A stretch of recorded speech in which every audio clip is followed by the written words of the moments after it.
So the first day you're dropped off in street clothes for real? Yeah. Oh yeah. Like what were you guys wearing? So I mean that's all Ashley no, wears. So shorts, that's what but- Ashley was wearing.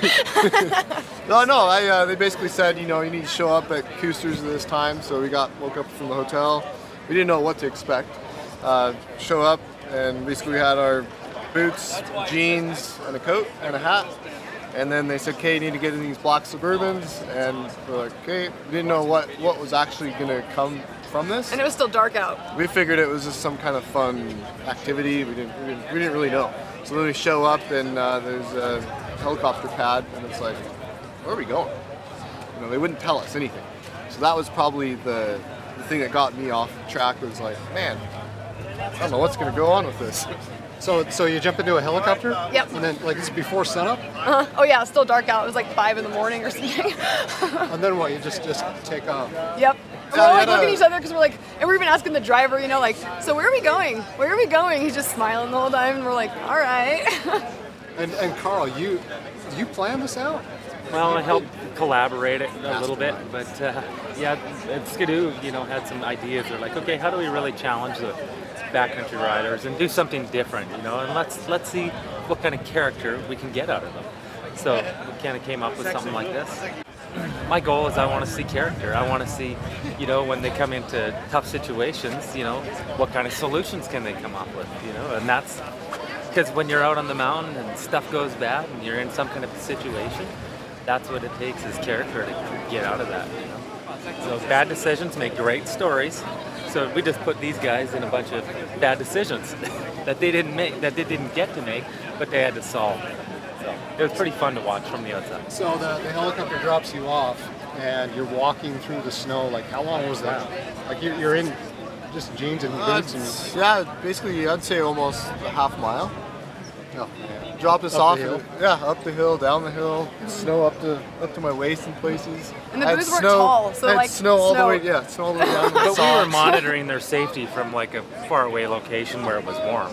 So we were comfortable. It was good. We were comfortable. Exactly. Over here. They were still What was the alive. toughest part of the first day, of the first challenge? For me, it was being cold. Like we got really wet when we were walking, so that was tough for me to already be wet and then to put clothes on over that because then you're still wet underneath. So that's why I kept saying we were freezing in the beginning. It wasn't just because like the weather, but you were cold underneath. So we started riding and then you stop and we stop and you're wet underneath. So I was really cold. So how do you overcome that while you're riding? I turned my hand Because you warmers had to on keep high. going. What, and then get your legs up there? Or? Like Pretty No, much it's just moving. Just keep moving. Just keep moving and Yeah. solving the riddles, and just kept focused on what was next. So keeping busy was probably the key to it. So Carl, did they get through the first challenge as easily as you thought they would, or were you?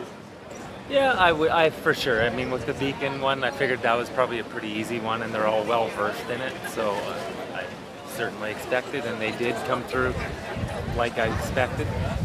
That's why we made them walk a long ways. I wasn't just going to put it close so they could find it easy. We wanted to see character, so we put it a long ways away, and of course they found it. So what is the thing that you learned from the first day challenge? Probably the true colors in everybody. Yeah, for sure. Especially, we didn't know the other two guys, and so it was kind of cool, like, testing them out as well. So how does the backcountry preparedness snowmobiler versus the snowboarder? Like who was ready for this more? We had a professional snowboarder and a professional skier. Yeah. But you had Craig McMorris and Sean. How do you say it? Pettit. Obviously, Sean is more of a city boy. You can tell that Craig grew up in the farmlands of Saskatchewan. He was a good farm kid, so he knew how to get around. But Sean was more like, man, where's my tofu?